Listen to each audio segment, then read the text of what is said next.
پاکستان ہندو برادری کی اپیل پر Karachi press club کے باہر پاک فوج کے ساتھ یکجہتی کے طور پر مارکہ حق میں فتح کا جشن منایا گیا۔ احتجاجی مظاہرے میں پاکستان ہندو سماج کے رہنما راکیش موتیانی، سورج کمار، میڈم انا پروین، گوسوامی مہاراج، سردار نزاکت سمیت دیگر افراد نے شرکت کی۔ اس جشن میں ہندو برادری کے ساتھ مسلم کمیونٹی کے نمائندوں نے بھی شرکت کی۔ آج یہ ہندو یہ پیغام دے رہے ہیں مودی کو کہ جس طرح ہندوستان کے اندر مسلمانوں کے اوپر ظلم و ستم ہو رہا ہے، اس طرح پاکستان میں ایسی کوئی بات نہیں ہے۔ پاکستان کے ہندو پاکستان کی ریاست کے ساتھ کھڑے ہیں، پاکستان کی حکومت کے ساتھ کھڑے ہیں۔ مائنورٹیز سے بلانگ کرتے ہیں، ہمیں بہت فخر ہوتا ہے اپنی پاک فوج پہ۔ ہم ایز اے مائنورٹیز میں بالکل پاکستان فوج کے ساتھ ہے اور ہمیشہ رہیں گے۔ آج ہم جو ہے وہ پریس کلب کے باہر ریلی نکالی ہم نے پاک فوج کے حوالے سے، اور ان کو سلام پیش کرتے ہیں، اور آج ہم مائنورٹی کے ساتھ کھڑے ہوئے ہیں یہاں پہ ہندو برادران کے ساتھ، جنہوں نے جو ہے وہ پاک فوج کو سلام پیش کرنے کے لیے ایک ریلی نکالی ہے، اور آگے بھی انشاءاللہ ہم ایسے ہی یونٹی کے ساتھ جو ہے وہ آگے ان کے ساتھ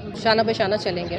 آج ہم ہماری پاک فوج کے خراج تحسین پیش کرنے کے لیے آئے ہیں۔ جس طرح سے مارکہ حق میں ہماری بہادر فوج نے انڈیا کو شکست دی، مودی کا جو غرور تھا وہ خاک میں ملایا، اور یہ پوری ہسٹری میں لکھا جائے گا کہ پاکستان کی بہادر فوج نے 4 گھنٹوں میں 4 گنا طاقتور ملک کو شکست دی۔ مارکہ حق کو ایک سال مکمل کرنے کے لیے پوری ہندو برادری یہاں پہ جشن منانے آ رہی ہے۔ رہنماؤں کا کہنا تھا کہ وہ پاک فوج کو سلام پیش کرتے ہیں، جس نے بھارت کو آدھے گھنٹے کے اندر پیچھے ہٹنے پر مجبور کر دیا۔ وش نیوز، کراچی۔